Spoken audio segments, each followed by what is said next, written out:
Okay. All right. So first, as usual, I just would ask you to tell me about your background. Like, how did you start studying philosophy? And Well, I have always uh, been curious about big questions, uh, where did we come from? What are we going? What's our purpose? What's the meaning of life? And how big is the universe? And what is the moral thing to do? And and what drives my moral decision making? You know, uh, those are all just typical questions to me. How about you? well, for me, I came to it very, very late, relatively late. I guess I was 22 years old. Like before 22 years old, I was basically not caring about anything, just playing video games, going to nightclubs, you know, doing all sorts of crazy things. But you said like you always were thinking about these questions, but no, was there something in your life when you became aware that you're thinking about these questions, that they actually, inspire you to think, to maybe to read something? Let me I put mean, it this way. uh My mother used to tell me that I think too much. uh My mother. from early childhood. Oh yeah. uh Yeah. Okay, what was the first question? Let's try it this way. Oh wow. The first question was, oh gosh, that While you're wasn't on the list that you sent. while you're thinking, I'm gonna tell you what was my first question. I remember, like, yeah, I it was a deep question, but then I forgot about it in a couple of months. So I was 4 or 5 years old, and I realized that I'm mortal, that at some moment I'll die. And I remember, like, as if it happened just yesterday. So I was so That's afraid. pretty early for that realization. I was so afraid that my thoughts were kind of, I'll disappear, but the universe will continue forever. Like it's gonna go on infinitely, and there would be no me. And I was so afraid of that. I was thinking, damn, I don't want to die. Like I want to like experience everything. And this thought that there will be the universe without me, like I guess it even made me sick for for a week or for a couple of weeks. I don't remember exactly, but I remember it was like very heavy thought. But then in few months I forgot about it and came back to this thought only in my early 20s, when I started like actually reading books and analyzing some concepts, and death especially. Yeah. Well, that sounds great. Sounds interesting. So what was yours? Yours first question. Well, I guess my first big question, because I was raised in a religious family, was why do I believe? Mhm, In other words, Christianity was the default. mhm, We just That's just the way the world was, and that's how I was told it was. And mhm, and so I wanted to I wanted to be a believer, and I didn't realize at the time, but it was because it was all that yeah, I knew. mhm, And so I started to wonder, why do I believe? And the I guess at some point I felt like everyone that I know, parents, uh, brothers, minister, aunts, uncles. mhm, I'm related to half the county I live in, but they were all telling me what the Bible said. And I thought, by the time I was 12 or 13, I thought, I can study this for myself. to make sure that I understand it. And that was the beginning of a lifelong passion. And that passion for me, I was trying to study the Bible to try to figure out what is a good reason for believing. And as I started at the beginning. I never finished the whole thing, but I read bits and pieces. But I read all of Genesis and most of Exodus, probably all of Exodus. But I was not impressed with Abraham. I was not impressed with his moral compass, because as I interpreted the story that I was reading, the King James Version, as I interpreted the story, he and his wife would travel from town to town, and he would tell influential leaders in the town, which were men for the most part, that his wife was his sister, and they would sleep with her.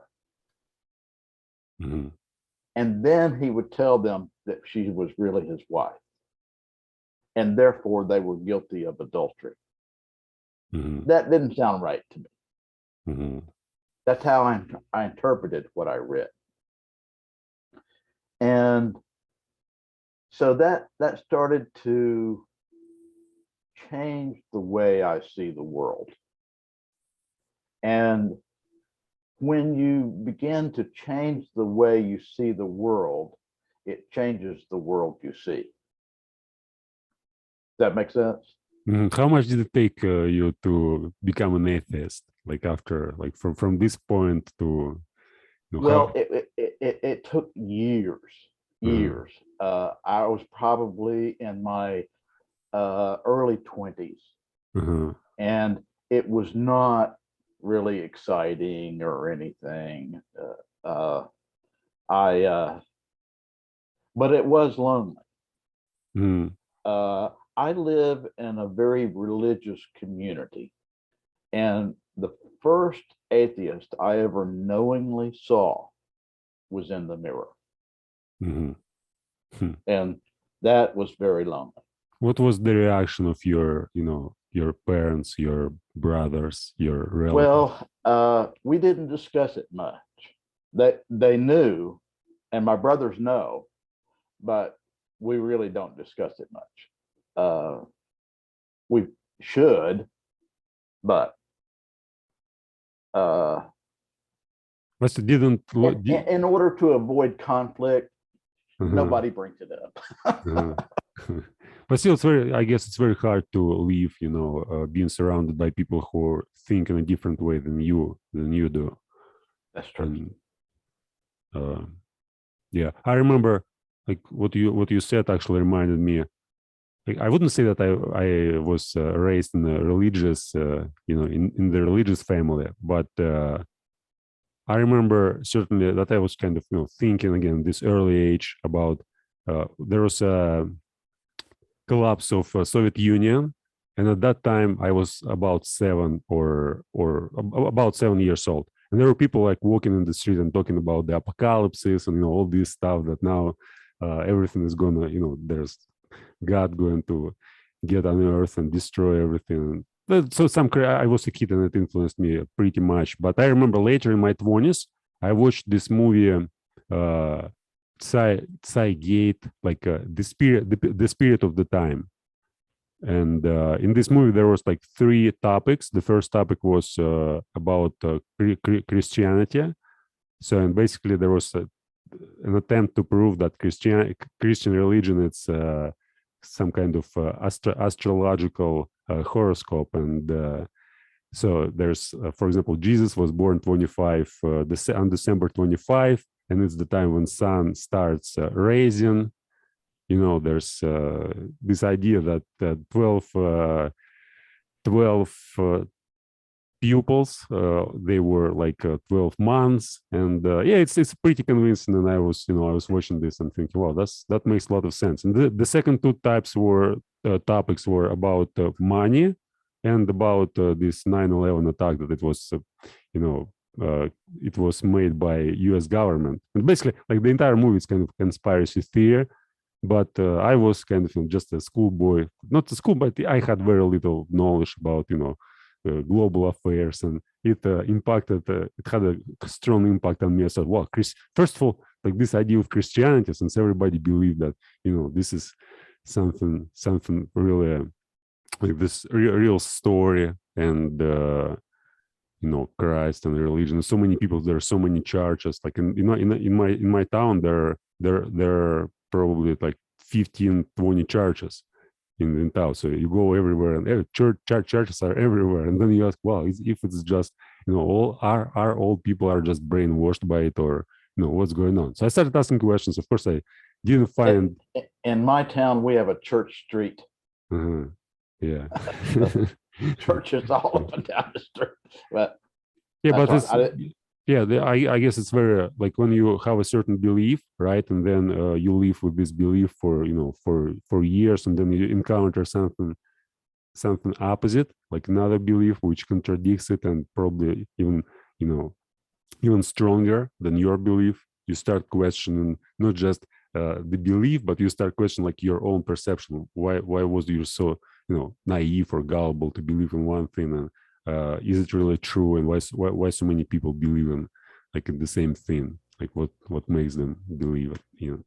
Okay, so let me ask another question about some conversations. So you said like you usually avoided conversations with your relatives, but how about other people? Like, did you have some conversations on religion or about philosophy, about atheism with other people?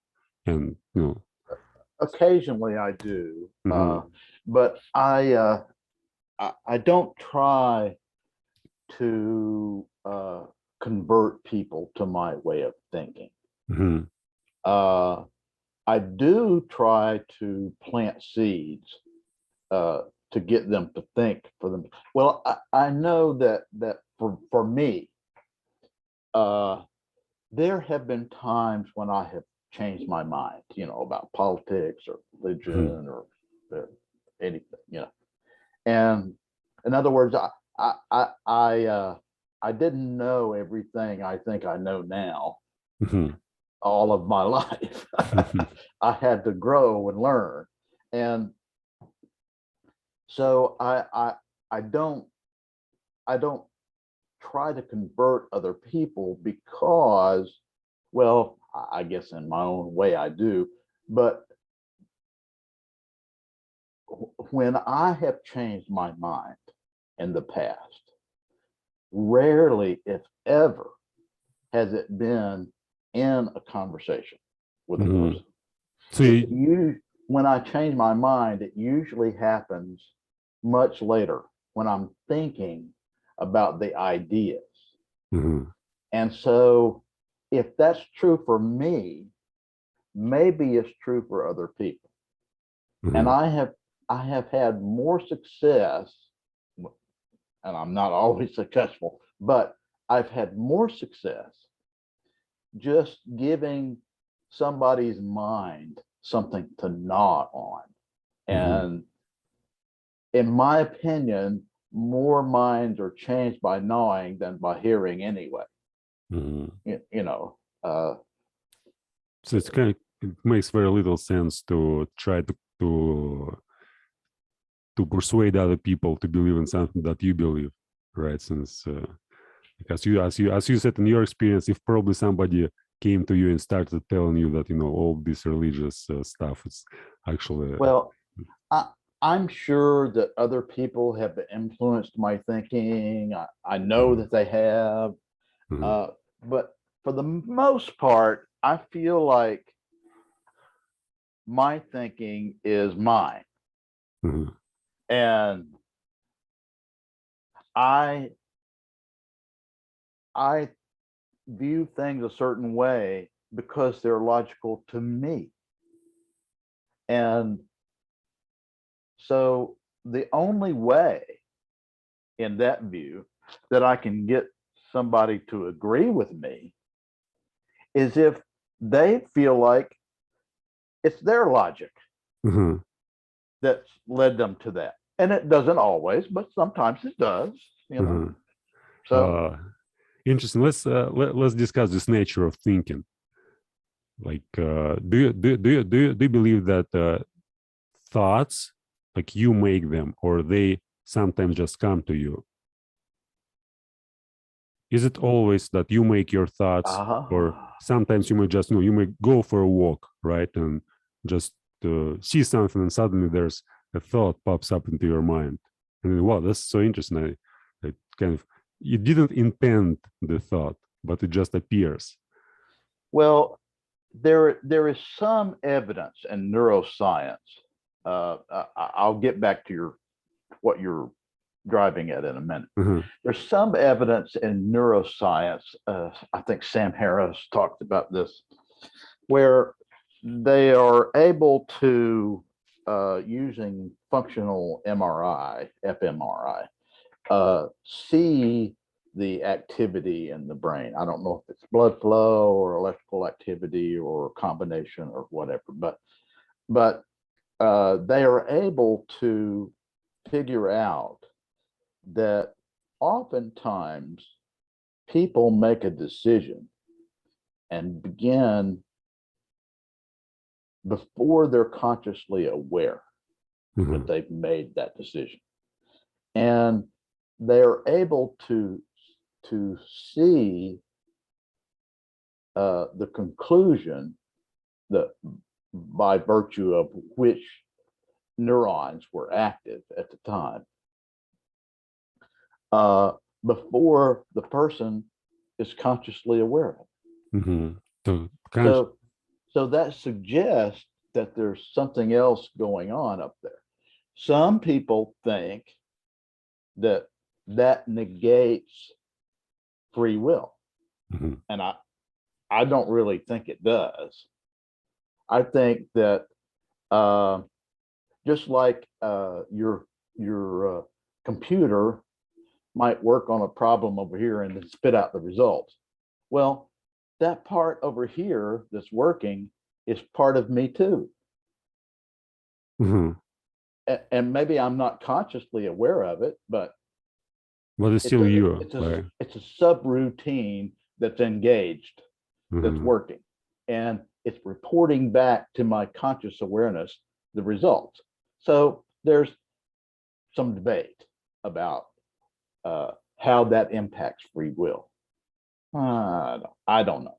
Yeah, I guess when we further ask what is the nature of self in this case. So if it's not like if it's automatic, but it's a part of you which produces the thought, right? Like what do you mean when you say you? Like is it your Yeah, body again? Is it your like body plus environment or body plus all your background and experience?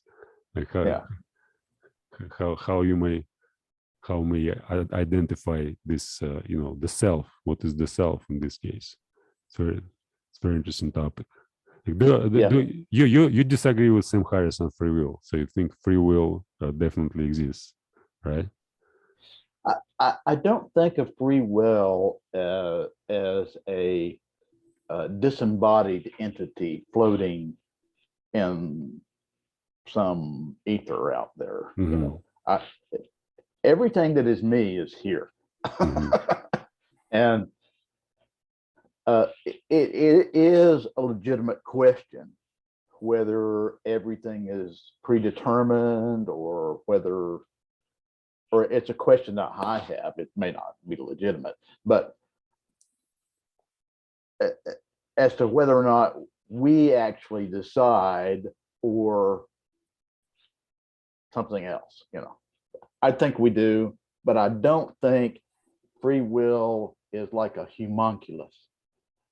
Like inside our head, there's another entity. Mm-hmm. Mm-hmm. I don't.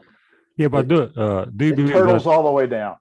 uh, do you believe that it's possible that you could do something otherwise in the past, for example, you, instead of doing A, you could do B. Yeah, well, at the moment, I decided to reach down and pick up this pencil. Mhm. I believe that I'm the one who made that decision. Mhm. Now, the mechanism by which that decision is made may be debatable, but I believe I decided to pick that up. Yeah, but let's suppose that like, is it possible, like from the perspective of now, is it possible that you couldn't pick up this pencil? That's the debate. So it's if Is you, it possible that I could have not decided to pick up the pencil? yeah. I don't think so. But Yeah, but it's again, it's an open question, right? So yeah, you can't actually you can't know, since then you will be able to answer the question of free will, right? To say if you if you couldn't, then there's no free will. If yes, there is free will. well, I guess the thing that makes it credible to me that I could have decided to pick up the pencil, the existence of free will, is our observation that we really don't understand Mhm. a whole lot about the universe. We know now that electricity and magnetism and light and sound are all part of the same spectrum. But all of the we have been able to make the internet, put things into orbit, put human beings on the moon.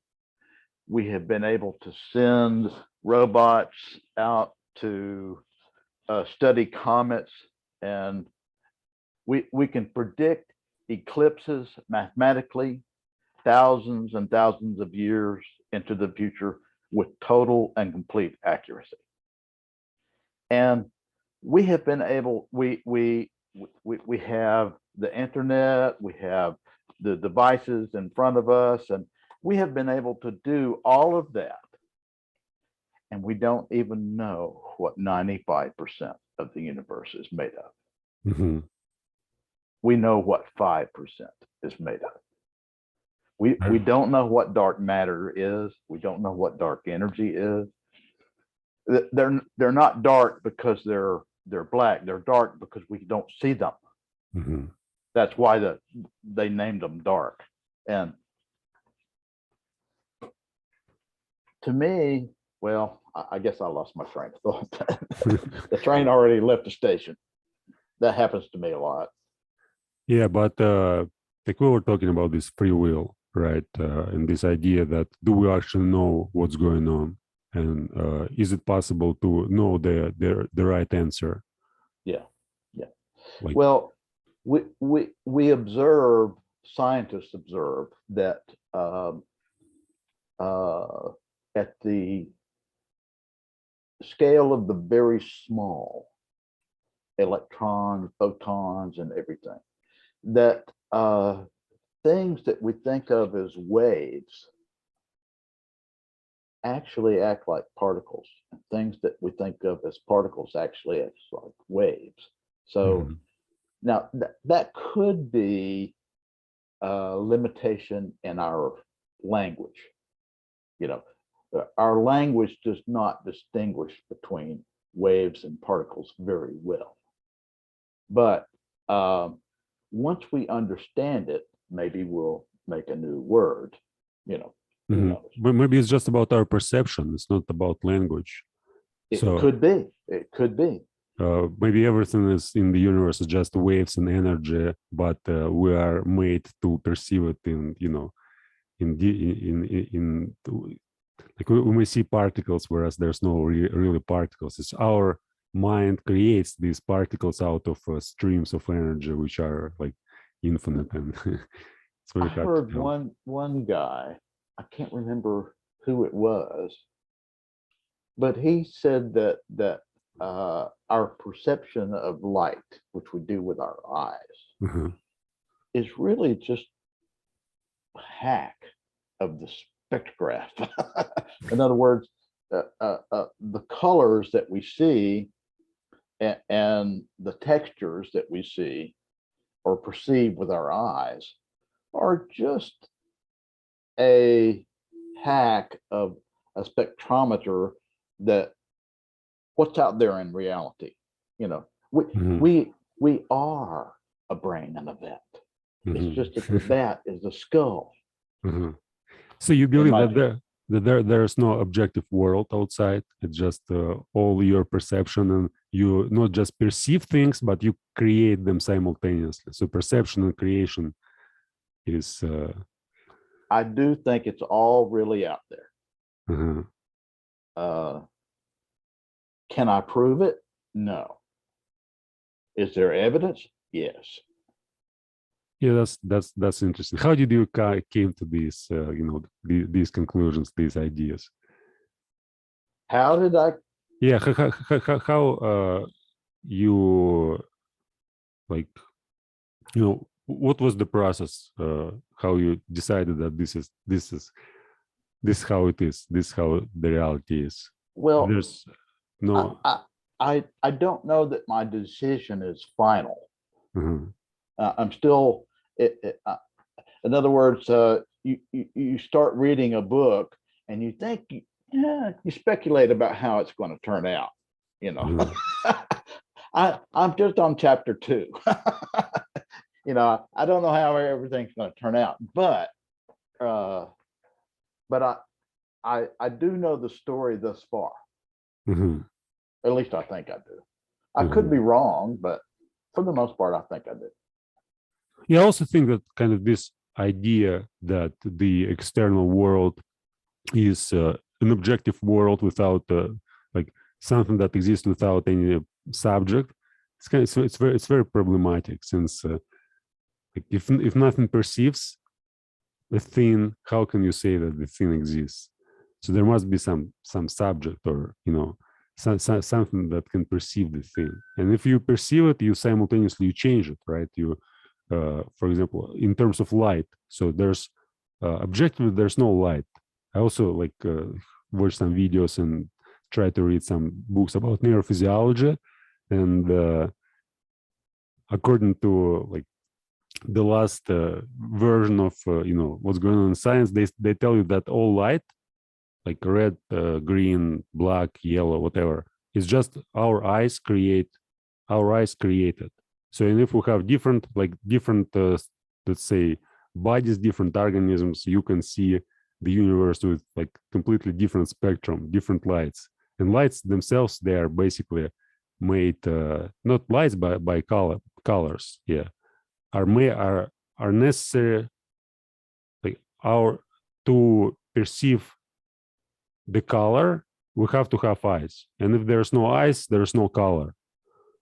So it's our brain create color. But if we may say it about color, probably we may say it about like not just color but sound and Are you saying that our brain doesn't create the color of the object, but it creates the color of our perception of the object?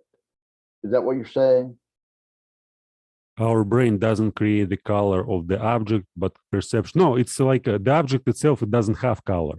The like our color is created by our brain, but the object itself, it has no color, and probably like it's very hard to tell what does it have anything at all. Like is there any object without perception? That's what like I'm It's a hack. trying to describe. Yeah, but on the other side, it seems like it's definitely like why am I not able to like just look at the wall and erase it from my perception? Like why am I limited by these physical laws, and why it's not like in a dream when I may just basically change any place by by blinking and appear in a different place. Maybe it is a dream. Mhm. Do you think it's possible that life is a dream? Like I don't know. Mhm. I don't think so. How about the laws of physics? Like, what do you think? Are they fundamental and objective? Let's use the word objective, or it's just, again, our perception? Uh, there's a similar question about mathematics. I think, if I understand you, the question is, for example, in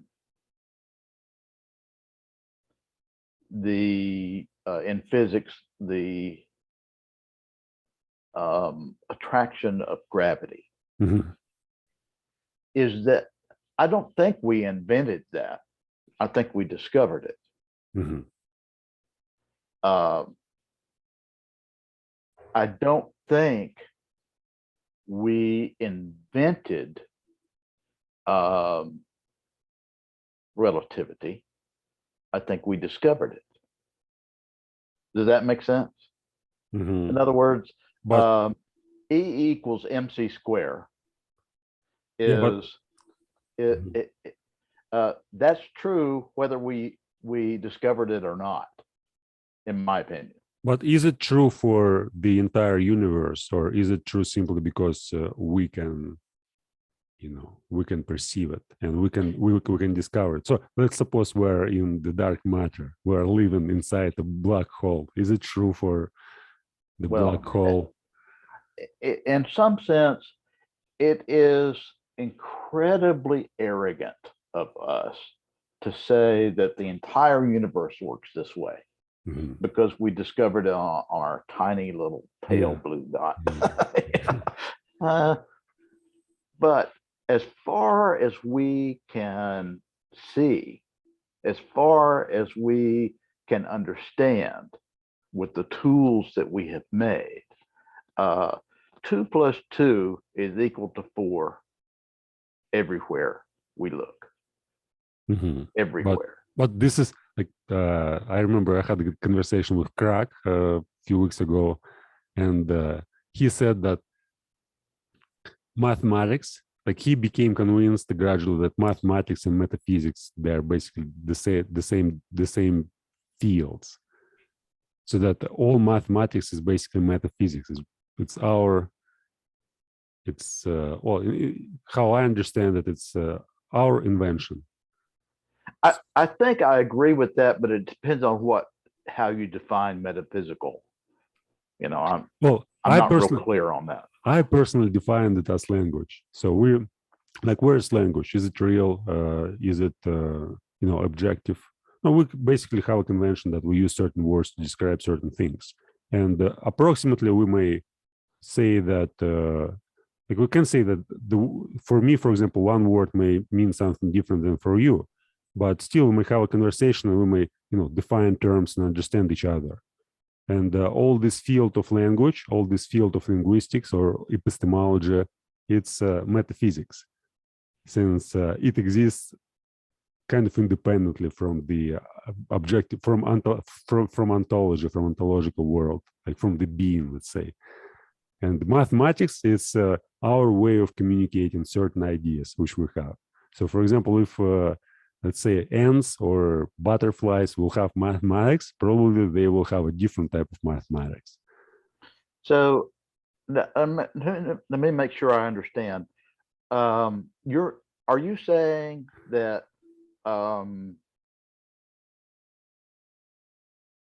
what I don't think I understand everything you're saying. Okay, metaphysics, right? So what is metaphysics? For me, it's let's say language. So, but not just language which we use when we speak, but everything we have been written so far as humanity, all conceptions, all ideas, all fictions, all philosophical books, all sciences. It's all metaphysics. And mathematics is just a part of this system. And this system it has certain relation to the so-called objective world, but it doesn't mean that it's the direct relation. So we may basically interpret it in, in any sense we like. If we you may be right. I've never thought of it that way. So if we, to my knowledge, with those words, but then we're talking about words, right? Right. So essentially, what I'm saying, we may create, for example, a new language right now, and in few thousand years, this language may become like the dominant language which humans will use, and this language may have a different mathematics. It may have different science. It may have different biology, different physiology. We will use different words, but these words will be, maybe more useful, will have more utility for organizing our societies and our communication and our relationship and developing our species. And I think it's going on like since how long, 10,000 years when we started first writing, like all writing basically is kind of this field of metaphysics. So we create language, but then we transform the reality by using language. And reality also transforms our language. But anyway, so it gets very complicated. Well, I'm not sure that I understand everything that you're driving at there, but just an interesting factoid. I don't know if you have ever heard of a Cherokee Indian named Sequoyah. Have you ever heard of him? Cherokee Indian Sequoyah? Sequoyah? I'm not sure. He early on, when Europeans were invading the Americas, he witnessed them writing things down. And he realized the Cherokee did not have a written language. But two important things he realized that the European could do was they could communicate at a distance and through time. And so he set out to develop a written language for the Cherokee Indians. And that's interesting that he recognized and realized that the value of being able to communicate at a distance and through time. And that is one of the things I think that truly differentiates us from other animals on the planet. We, to our knowledge, we are the only species that passes something on to our offspring other than DNA. And yes, some animals have vocalizations or language that they communicate with each other. But my understanding is it's very, very different. There was one experiment that was done at a university in somewhere in the United States, I don't know where, but this guy would go out and he would harass the crows. And every time he went out to harass them, he wore a mask. It was an ugly mask. And years later, many years later, he went out with the mask again. And it had been several generations for the crows. And as soon as he put the mask on, the crows started, they were. So somehow they passed this knowledge, So right? somehow or other, they passed on knowledge. If you see this face, alert, alert, alert. But it's our understanding that the way that knowledge is stored is entirely different than the way human beings do it. Mm-hmm. We are able to develop concepts and weave together language and develop new words and so forth. You and I can both do that. Animals can't do that.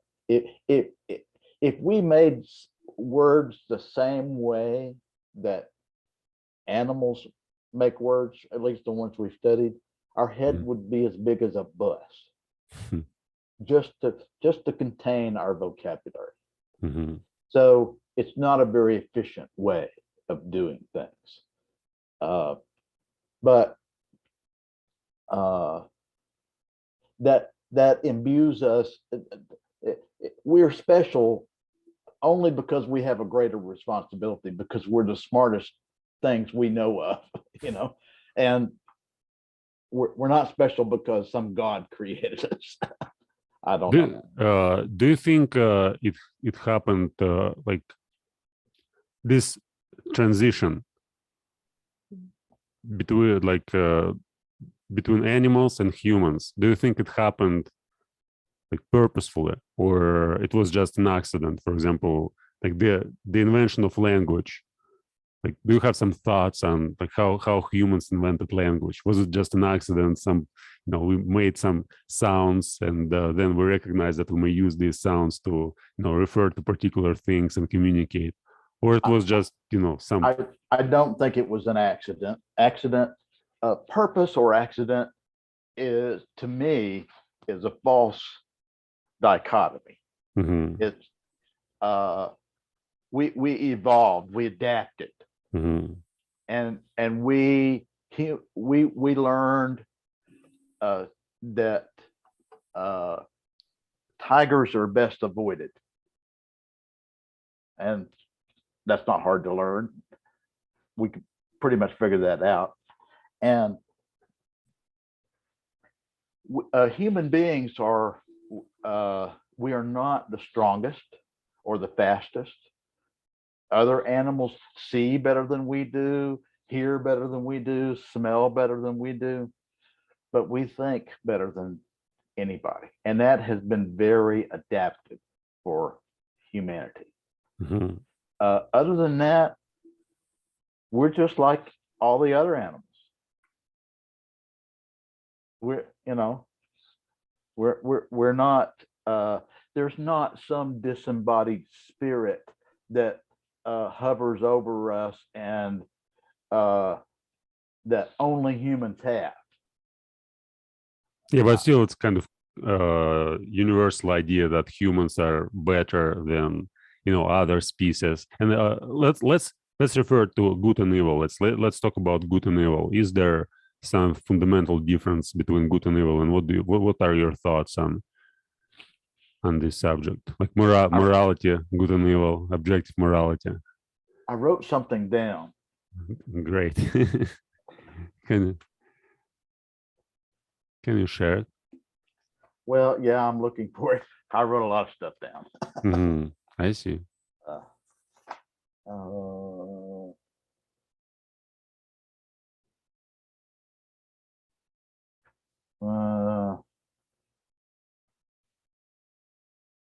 Oh yeah, is there any fundamental principle or difference between good and evil? Oh, yes.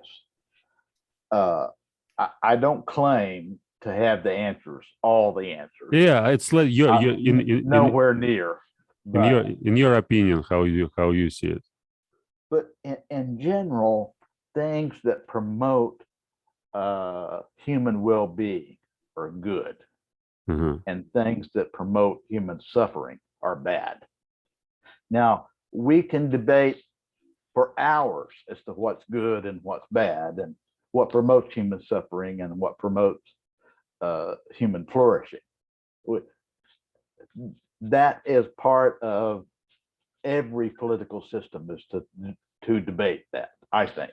Mm-hmm. And I think we will do fine as long as we do not confuse. as long as we don't think an argument is a fight. Mhm. Does that make any sense? An argument is fight. Yeah. In other words, right now, in the United States, the conservatives and the liberals are, Fighting. Mhm. well, it's described as a fight, but at least we're not shooting at each other Oh, verbal fighting. Yes. for the most part. Mhm. But I am concerned about a couple of things. One is that we use the language of violence to discuss how we interact with people who don't agree with us. I'll Mhm. fight for you. Mhm. I won today. I'll take a position. You know, and I personally think we should not avoid conflict, but we should avoid using language of violence when it's not necessary to explain what we think. Mhm. That makes sense. Yeah, sure. But no, so you say the fundamental difference is what helps us flourish is good, and what destroys us is bad. But Yeah, sometimes it's very that's what you're saying. So people we may argue about it endlessly, but yeah, finally this is the idea. yeah. But But since in other words, the Taliban believes that educating women is wrong. Mhm, I disagree. and but they want to fight about it. I want to argue about it. mhm. Does that make sense? Yeah, sure. And here we have a problem of individual differences, right? So and then we have a problem of national differences and cultural differences. And some people say, "Oh, this is what's good, right? And this is what's bad." And other cultures they basically say the opposite. And then there's all this verbal fight and real fight and Yeah. what is good and what is bad.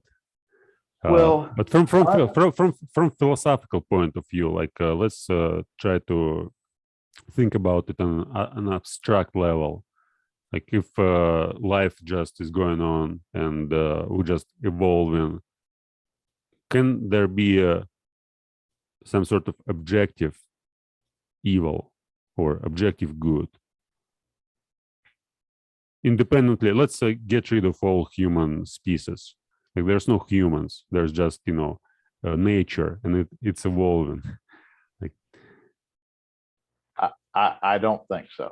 In mhm, other words, without thought and consideration, there's no such rocks, asteroids colliding in each other. They're not doing good or bad things. Good or mhm, bad doesn't mhm. describe that activity at all, So it in all my opinion. it only makes sense when we have a living organism who may either flourish or extinct, right? And what Yeah. leads to flourishing is good for the organism, and what leads to extinction is not good. It's evil. Yeah, but there's so many, like as you mentioned, some politicians and all these debates. So people speculate on this, and most, not most, but lots of conflicts. They're basically people take an idea and they try to develop this idea and then use this idea against a particular group of people to gain control, power, whatever.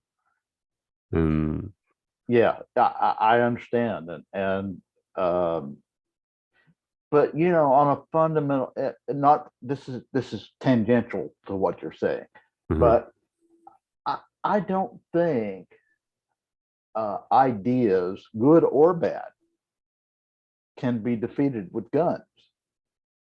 They can mhm, only be defeated with other ideas, better ideas. mhm, And for example, with the Middle East, um, every time we uh, militarily take a life.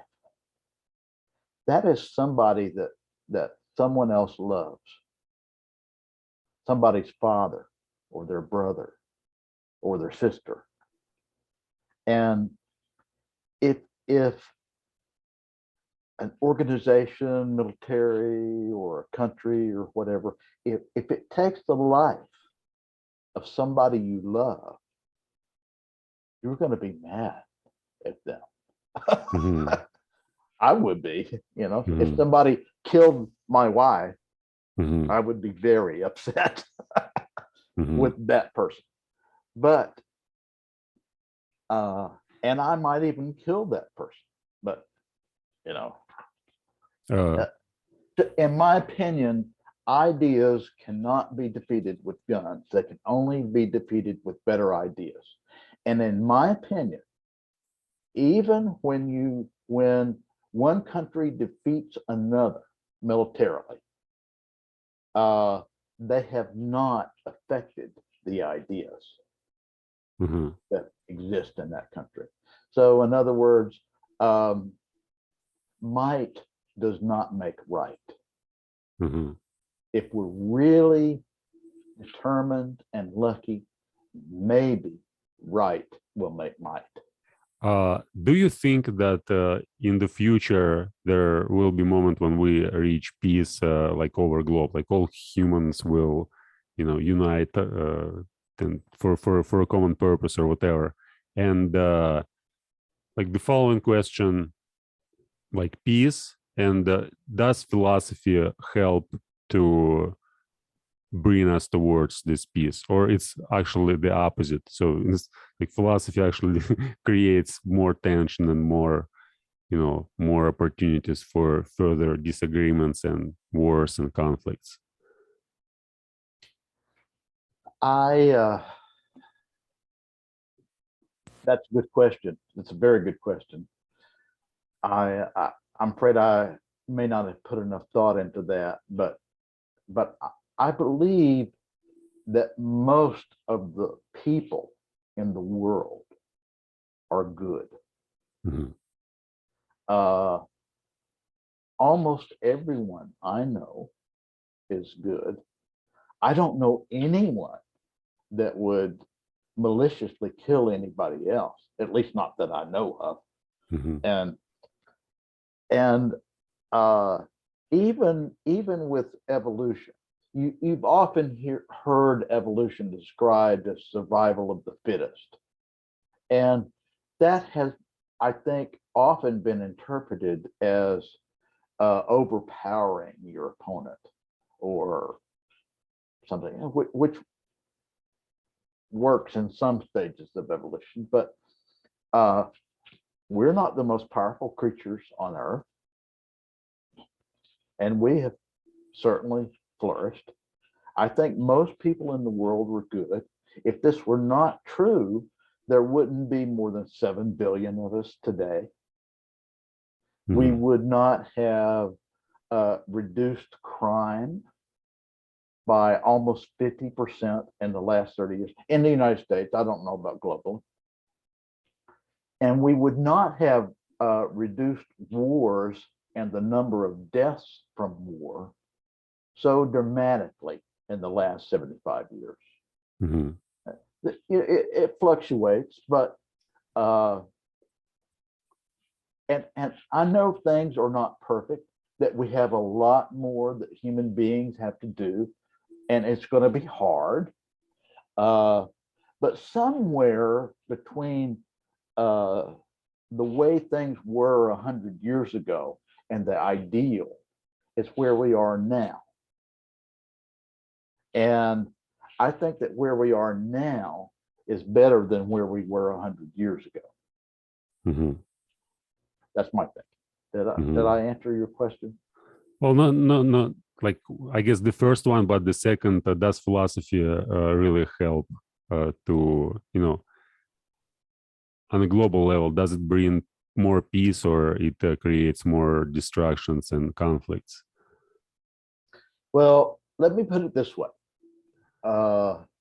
like in America, yeah, in America, we may say now it's the situation, and in Russia, I guess too. Like we're basically much more peaceful than we were like 50 years ago, or 80 years ago, and there was World War II and before. But still, on a global level, it seems that all these, like by philosophy, in this case, I probably mean the word ideology. There are so many different school of thought, and these school of thought, they can't tolerate each other, and they create, like to basically to make a new school of thought, you have to create an opposition. You have to find somebody who will disagree and attack this different group, and by attacking the different group, you basically establish yourself as a like independent school of thought or whatever. Yeah, I'm thinking on that. Yeah, I understand what you're saying.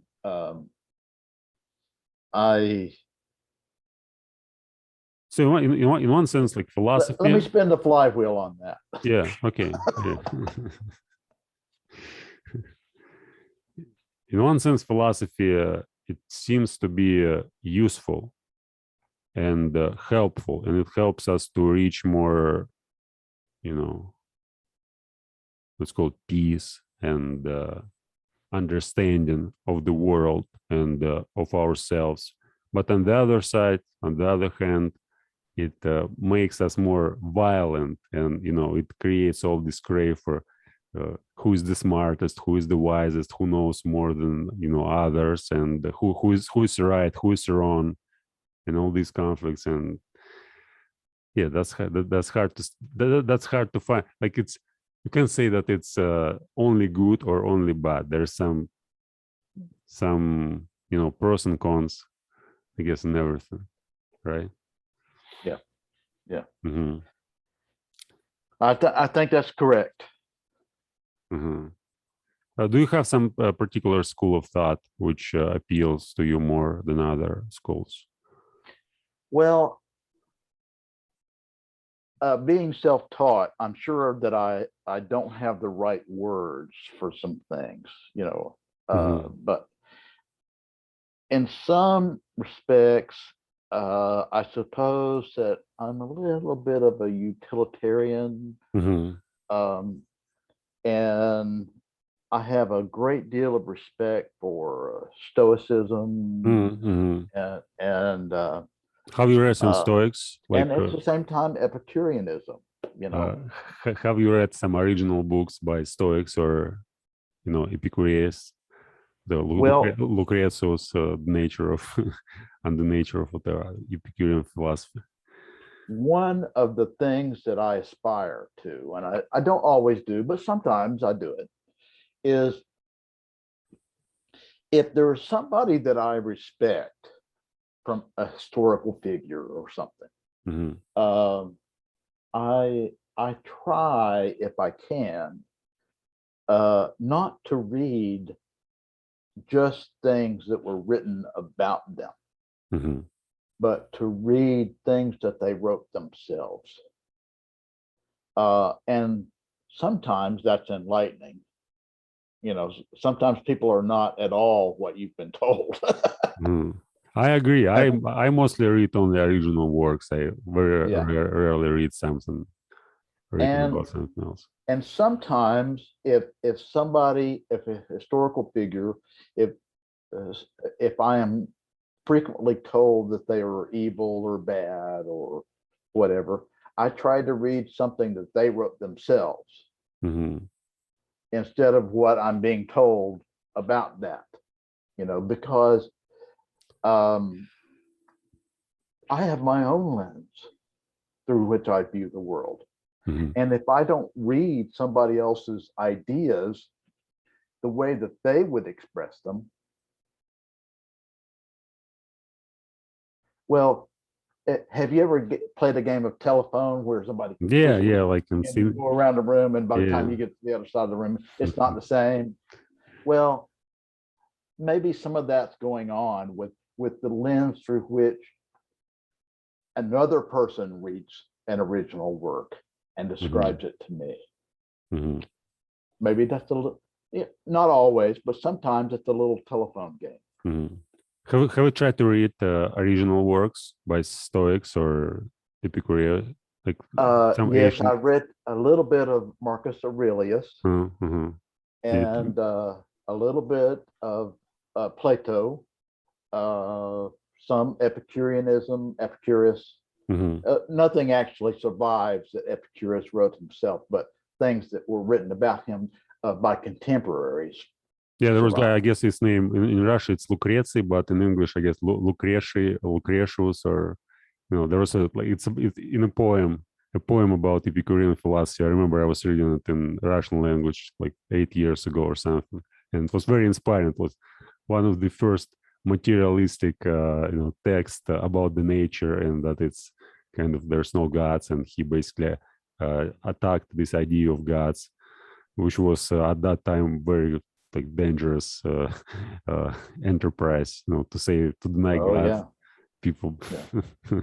now it seems to like you may tell whatever you like to tell about religion and gods, and everybody has have their own ideas, and it's more or less safe. But in ancient times it was very very very problematic and hard. Anyway, Well, there's a limit yeah. because I do think that if certain people, even in my own town, uh, knew what I thought, they might commit violence. Really? I'm not going to prove that, but it's I I I I I make a practice never to say anything about anybody that I Mhm, am unwilling to say to them. mhm. But That's I what might, that's wise. but I might use different words.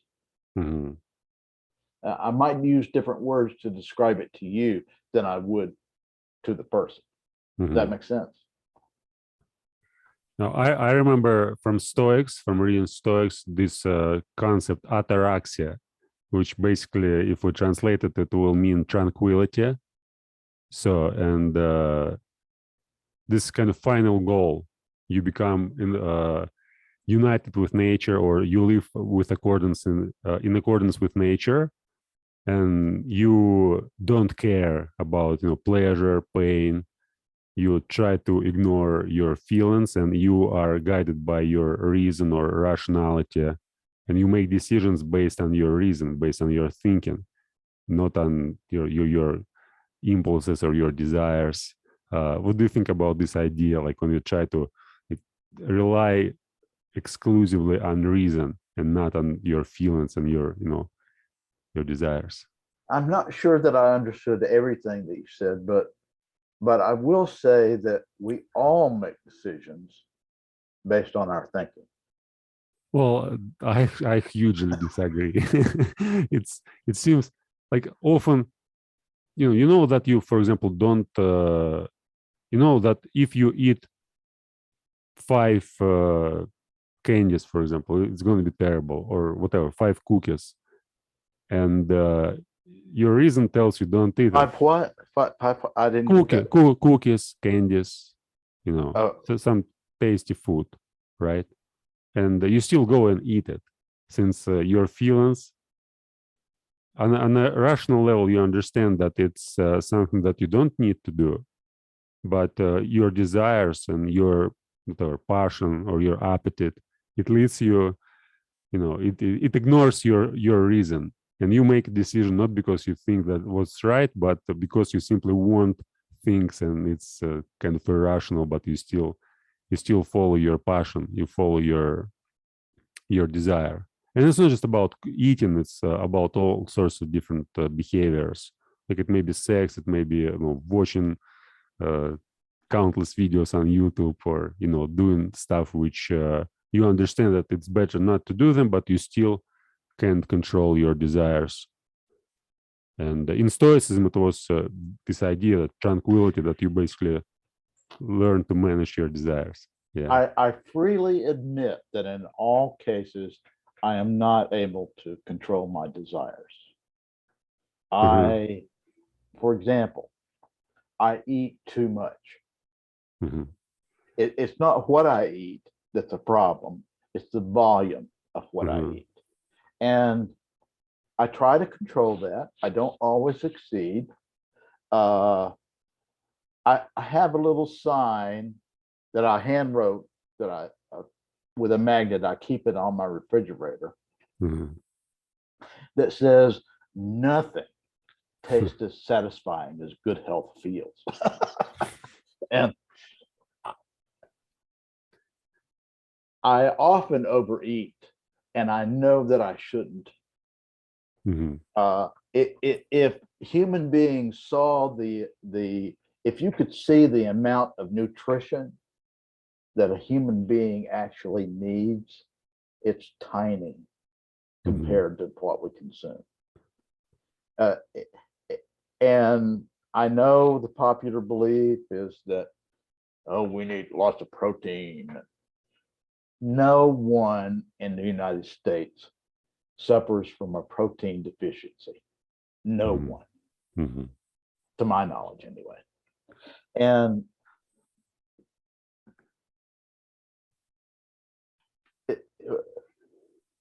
it, it's like if you were building a house and you have truckloads of lumber delivered and you build the house. Well, once the house is built, do you continue to get truckloads of lumber? Where are you going to put it all? No, you have to, at some point, you have to change what you're doing. You do need some for repair, but you don't need a tractor trailer full Mhm. of tubifores to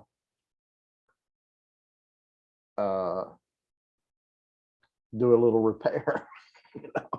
Yeah, but yeah, it's like in this case, you don't control, right, your decisions. So in this case, there's your desires and your emotions, which are in control. So it's like it's not kind of conscious decision. You basically you know that it's not good for you. It's let's call this evil, right? But you still it's evil, but a little bit that's okay. But then next time it's evil, but a little bit it's it's not a big problem. You are correct. Hmm. You are correct, but I still try to Yeah, control it. yeah, uh, that's good. Let's touch on wisdom. Wisdom. Yeah, wisdom. I guess this one of the most important question which I'd like to ask, since my one of my goal here is to to reach some ultimate wisdom and to like I'm thinking kind of in the long term, and I want to make this podcast for probably for the rest of my life, just to remember recently you published not published but shared a video where there was, I guess it was from Veritasum, this channel on Yeah. YouTube, and there's like 6 degrees. six degrees of I forgot exactly the name, but the idea is that in 6 degrees we are all related to each other. And for me, I'm just kind of looking for the wisest man on earth. And this is my purpose, to discover, to find the wisest You man found him. He's right here. to like through 6 degrees, or maybe through 600 degrees, to discover the wisest man on earth and just have a conversation. And Well,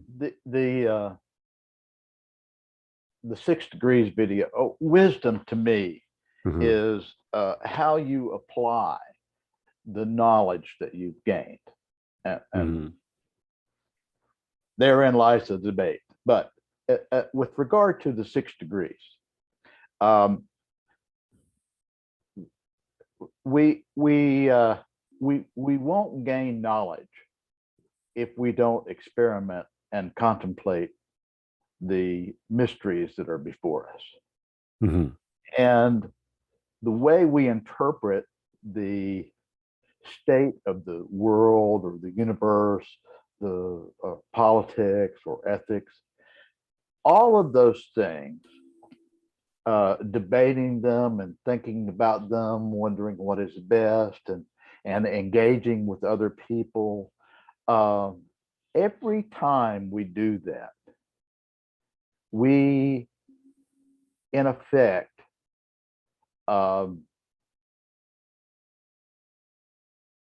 polish the lens through which we view the world. And when we later engage in a conversation with another person, all of those things that we discussed are present in our head. Kind of background, right? And it is the for lack of a better word, it is the substance that guides how we express ourselves to other people later. And the 6 degrees, that makes a difference. In other words, what you and I are talking about, even if no one ever watches this video, your mind is enhanced and mine is enhanced. Maybe we haven't reached some new conclusion, but we have reached a conclusion about how best to express an idea. Yeah, so that the other person gets it. And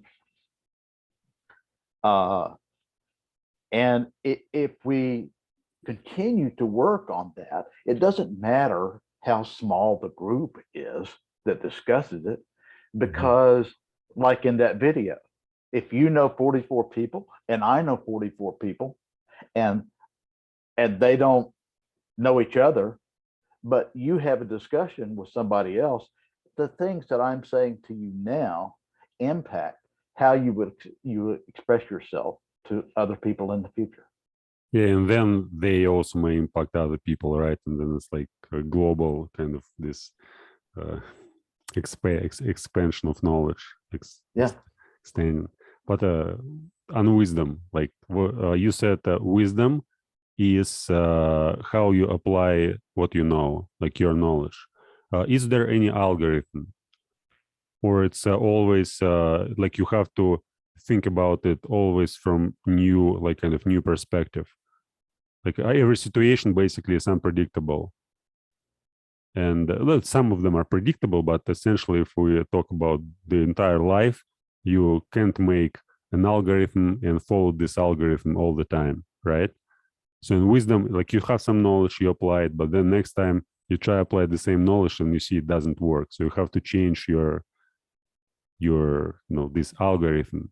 But maybe there's some, probably I use a bad word, maybe some principles in terms of applying. Principle, yeah. There may be an algorithm, but I don't know what it is. Yeah. We haven't discovered it yet. But the first principles, I guess, is what you're driving at there. I don't know. Are you looking for some?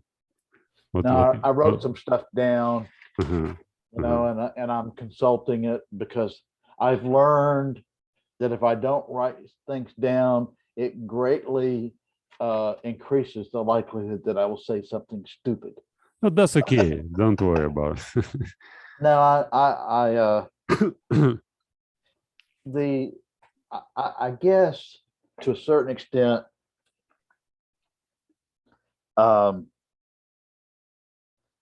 like I said, if there's an algorithm, I don't know what it is, or we haven't discovered it. But I do think, as a first principle, that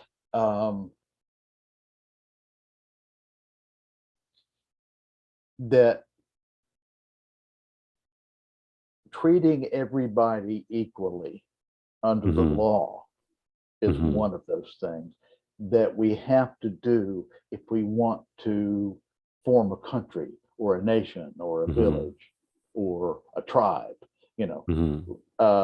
any community, basically, right?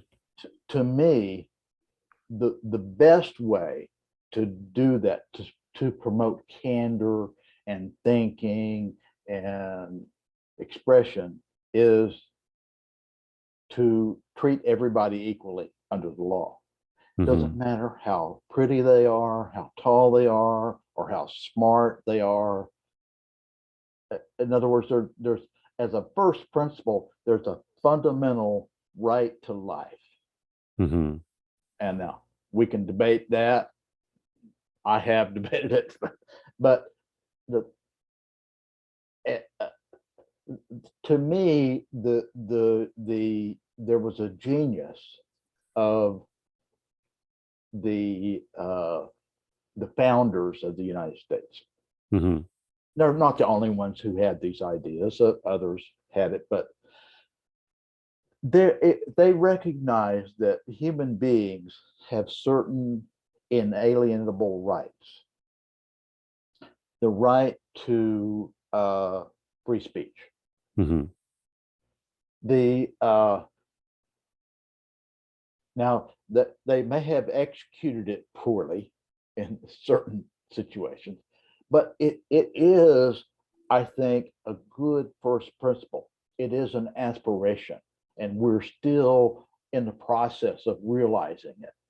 And the thing of it is that, and I'm tilting what I wrote again. Mm-hmm.